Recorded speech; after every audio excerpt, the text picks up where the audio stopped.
একজন পুরুষের ধ্বংস সেদিন থেকে শুরু হয় যেদিন থেকে একজন পুরুষ সে নিজের স্ত্রীকে রেখে পর নারীর প্রতি সে সুখ বেড়ায়। পর নারীকে দেখলে তার মনে শান্তি আসে, পর নারীকে দেখলে তার মনের মাঝে তৃপ্তি আসে। অনেক পুরুষ দেখবেন নিজের ঘরের স্ত্রী এত সুন্দর, নিজের ঘরের স্ত্রী এত স্মার্ট, নিজের ঘরের স্ত্রী এত ভালো লাগে, এত সুন্দর স্মার্ট স্ত্রীকে রেখে অনেক পুরুষ দেখবেন, অনেক খারাপ পুরুষ দেখবেন, বদনসিবরা পুরুষ দেখবেন পর নারীর প্রতি সে আসক্ত হয়ে যায়, পর নারীর প্রেমে সে হাবুডাবু খায়।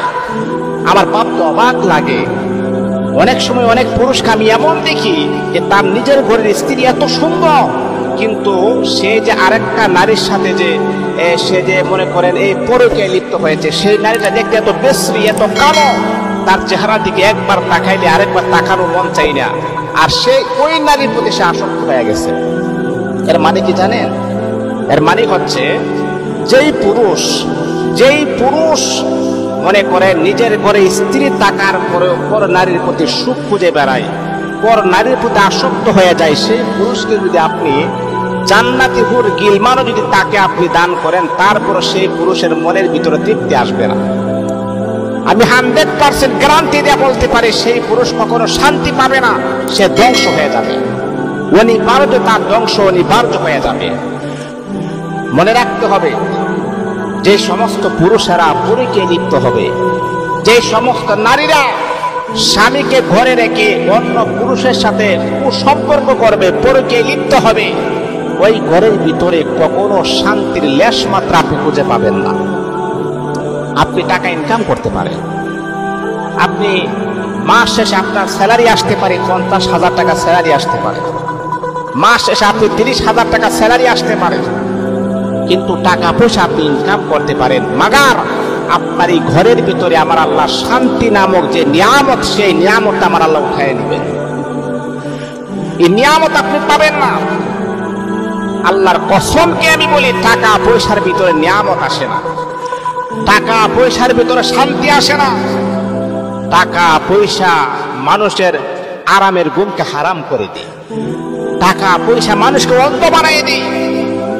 এই জন্য মনে রাখতে হবে, আমি আমার পুরুষ ভাইদেরকে বলবো, আমি আমার মা বোনদেরকে আমি বলবো, যদি সংসারটাকে আপনি সুন্দর করাইতে চান, সংসারটা যদি ফুটন্ত গোলাপের মতো সুন্দর হতে চায়, তাহলে দুজনকে অবশ্যই এই জিনিসগুলা খেয়াল রাখতে হবে।